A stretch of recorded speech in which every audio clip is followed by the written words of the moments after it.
Yeah, dude, that was like so greatly said. I always say where you look is what you see. So if you focus on the problems of your life, you're going to see more problems. If you focus on the blessings and the goods of your life, you're going to see more blessings and goods.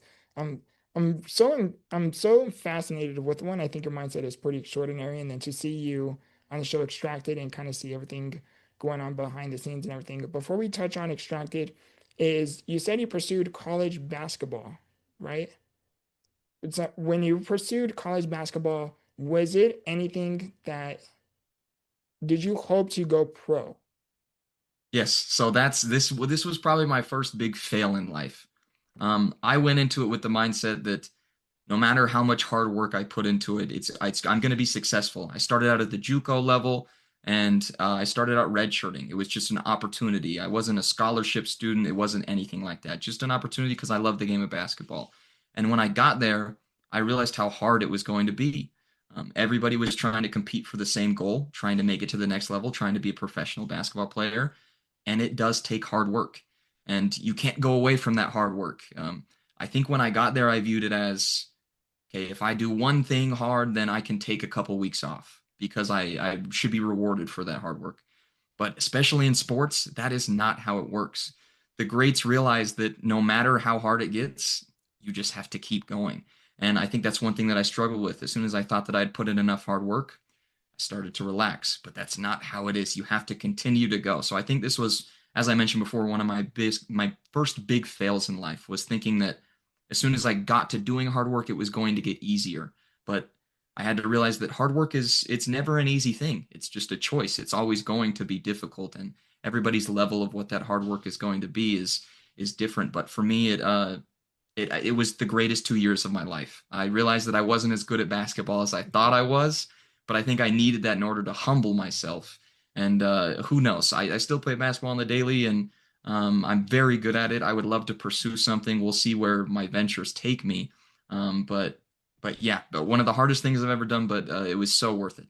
Yeah, that's awesome. I have to definitely highlight too is one, I wouldn't say it's your biggest failure. I would say, you are right where you need to be.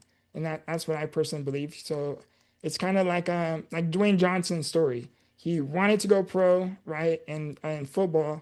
And in the moment, he didn't understand why it was going on when he couldn't pursue it. And, it led him into being ultimately one of the biggest stars in Hollywood.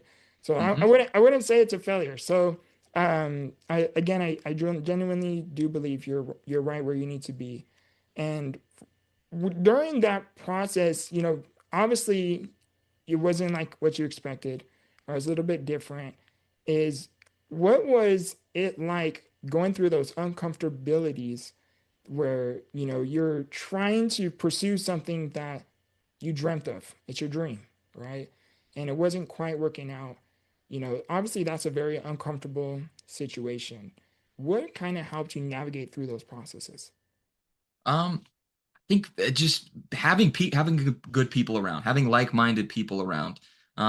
You are who you surround yourself with, I think is a huge thing for people. If you want to be a better person, get around better people.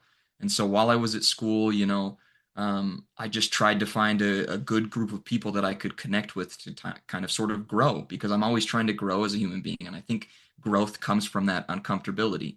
The more comfortable, coddled you are, I don't think that improves you as a human being. So I'm always trying to, try new things, especially like leaving to go to school. Like that was a very difficult thing for me, but I knew this would be a story a couple years from now that would just help me grow so much. And we even had a public speaking class, and my final speech was really just on one quote. And that quote was, uh, do things that your future self will thank you for. I think that's something that I live by and I always have. It's like if I'm willing to be uncomfortable now, imagine how grateful that I will be any amount of time from now. That's the great thing about it. If you do something uncomfortable today, you could be grateful for it an hour from now. You could be grateful for that a year from now. So I think just having that mindset of I'm willing to do hard things because I know my future self will thank me for it is such a blessing. It's such a great mindset to have. And I think more people need to have that. Yeah, it's so true. I always believe too, if you can become better at least by 1% every single day, that's like 365%. you'll be so much, you'll be doing a lot better than who you once You'll were. change yourself. Yeah, it's incredible. And it's not so much just about growth, it's the feeling of knowing you are not where you once were. 100%. That's what it's all about. Like, yes, I say you're a new person, but to be able to look back and see your growth, it's such a huge thing. And if you set goals, like realistic goals for yourself, then there's no way you can't accomplish them because you'll be looking back and you'll see the growth no matter what. So I think realistic goal setting is a big thing because how you do one thing is how you do another thing. If you're willing to set goals, then you're willing to, do the small things that it takes. Wake up and make sure that you have a big glass of water.